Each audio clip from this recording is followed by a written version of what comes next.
दशमुद्रा समाराध्यायै नमः। मैं ऐसी राजराजेश्वरी ललिता त्रिपुर सुंदरी को नमन करता हूँ जिनकी आराधना 10 महामुद्राओं के द्वारा होती है। मित्रों, यह वीडियो आज उन साधकों के लिए अमृत के समान है जिनकी श्री विद्या की दीक्षा तो हो गई है लेकिन उन्हें आगे का प्रोसेस नहीं पता। मित्रों, जब हम श्री यंत्र की साधना की तरफ अग्रसर होते हैं तो श्री यंत्र में 9 यंत्र होते हैं। 9 यंत्रों के समन्वय को ही श्री यंत्र बोलते हैं। इन 9 यंत्रों की आराधना के लिए 9 मुद्राएं अर्थात 10 मुद्राएं बताई गई हैं। उन 10 महामुद्राओं के बारे में मैं आज आपको बताता हूँ। मुद्राओं को बनाने से पहले ये समझ लेते हैं कि मुद्रा होती क्या है। इष्ट और साधक के बीच में ऊर्जा के समन्वय को, ऊर्जा के आदान प्रदान को मुद्रा के द्वारा दर्शाया जाता है। अर्थात मुद्रा ही वह साइन होते हैं जिन साइंस के द्वारा भगवती का तेज आपके अंदर और आपका तेज भगवती के अंदर प्रसारित होता रहता है। इसलिए मुद्रा अति आवश्यक है। पंचमकारों में भी मुद्रा का वर्णन है। कहते हैं यदि किसी की खेचरी मुद्रा की सिद्धि हो जाती है तो वह व्यक्ति अणिमादिक सिद्धियों को प्राप्त कर लेता है, अर्थात उसका शरीर घट बढ़ जाता है, वह गायब हो जाता है और अनेकों प्रकार की सिद्धियां उसके पास आ जाती हैं। तो मैं आज उन्हीं 10 महामुद्राओं के बारे में आपको बताने जा रहा हूं। सबसे पहली मुद्रा बोलते हैं सर्व संक्षोभिणी मुद्रा।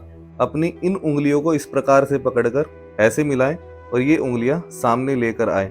इसे बोलते हैं सर्व संक्षोभिणी मुद्रा। इसका बीज मंत्र है द्राम।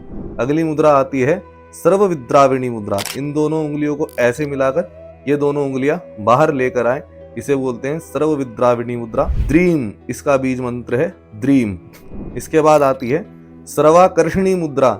इन दोनों उंगलियों को ऐसे मिलाकर और इन दोनों उंगलियों को ऐसे लेकर आना है। ये देखिए, इसे बोलते हैं सर्वाकर्षणी मुद्रा। इसका बीज मंत्र है क्लीम। इसके बाद आती है सर्ववशंकरी मुद्रा। अपने हाथों को ऐसे खोल लें और इन्हें इन उंगलियों को ऐसे मिला लें और अंगूठे को बाहर ऊपर की तरफ ऐसे रखें। इसे बोलते हैं सर्ववशंकरी मुद्रा। इसका बीज मंत्र है ब्लूम। इसके बाद आती है सर्वोन्मादिनी मुद्रा। अपनी दोनों हाथों को ऐसे लेकर आएं, इन उंगलियों को ऐसे मिलाएं, इन वाली उंगलियों से मध्यमा उंगली से कनिष्ठिका उंगली को पकड़ें, इन उंगलियों को बाहर की तरफ रखें और ये वाली उंगलियों को ऐसे सामने लेकर आए और ऐसे मिला दें। इसे बोलते हैं सर्वोन्मादिनी मुद्रा। सर्वोन्मादिनी मुद्रा का बीज मंत्र है सह। इसके बाद आती है सर्वमहांकुशे मुद्रा। सेम ऐसे ही यह प्रोसेस फॉलो करें और ये जो उंगलियां हैं इन्हें सिर्फ इस प्रकार से ले आएं। इसे बोलते हैं सर्वमहांकुशे मुद्रा। इसका बीज मंत्र है क्रीम। इसके बाद आती है सबसे कठिन मुद्रा। यह मुद्रा सिर्फ गुरुगम्य ही होती है और गुरु की कृपा से ही प्राप्त होती है, लेकिन फिर भी मैं आज आपको यह मुद्रा बना के दिखा देता हूँ। इस मुद्रा का बीज मंत्र है हसक प्रेम। इन दोनों हाथों को इस प्रकार से मिलाकर ये और यहाँ पर योनि मुद्रा का निर्माण करना है। इस मुद्रा को बोलते हैं सर्व खेचरी मुद्रा। इसके बाद आती है सर्व बीज मुद्रा। इन दोनों उंगलियों को ऐसे मिलाकर और ये वाली उंगलियों से ये त्रिकोण बनाना है। इस त्रिकोण को ही बोलते हैं सर्व बीज मुद्रा। हसौह, इसका बीज मंत्र है हसौह। और अंतिम मुद्रा होती है सर्व योनि मुद्रा। इन उंगलियों को ऐसे ऊपर उठा लें और अपनी मध्यमा उंगली से दोनों कनिष्ठिका उंगली को मिला लें और इसके बाद इस प्रकार से ये उंगलियां ऐसे मिला दें तो यह बनती है सर्व योनि मुद्रा।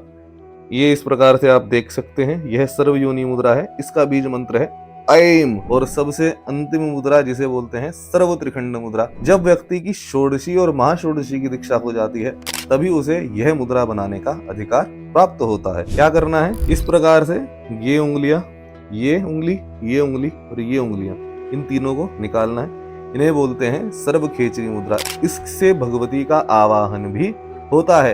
माँ बगलामुखी का आवाहन होता है और सभी 10 महाविद्याओं का आवाहन होता है। ये पृथ्वी पर 3 पीठों को भी प्रदर्शित करती है। ये सबसे पहला पीठ उद्यान पीठ, दूसरा कामराज पीठ और तीसरा जालंधर पीठ। ये तीनों पीठों को भी प्रदर्शित करती है और 3 बीजों को भी प्रदर्शित करती है। ऐम वागीश्वरी बीज, क्लीम कामराज पीठ और सौह शक्ति बीज। यह भगवती के तीनों बीजों को भी प्रदर्शित करती है। इसके द्वारा भगवती को पुष्पांजलि भी दी जाती है। अतः इन सभी 10 मुद्राओं के बारे में आप देखें, आप पढ़ें, समझें और भगवती के सामने इन मुद्राओं को प्रदर्शित करें और फिर देखें भगवती आपसे किस प्रकार से प्रसन्न होती है और भगवती का तेज आपके शरीर में कैसे आने लग जाता है। कहते हैं जब भगवती का तेज शरीर में आने लग जाता है तो यकीन मानिए आपके जीवन में आप ब्रह्मत्व को प्राप्त हो जाते हैं। ब्रह्मा विष्णु शिव के समान, रुद्र के समान आपका तेज उत्तरोत्तर बढ़ने लग जाता है और माँ राजराजेश्वरी ललिता त्रिपुर सुंदरी की आपके ऊपर कृपा प्रारंभ हो जाती है। तो यह मुद्रा बनाइए और अपने श्री विद्या की तरफ एक कदम अग्रसर कीजिए। श्री मात्रे नमः।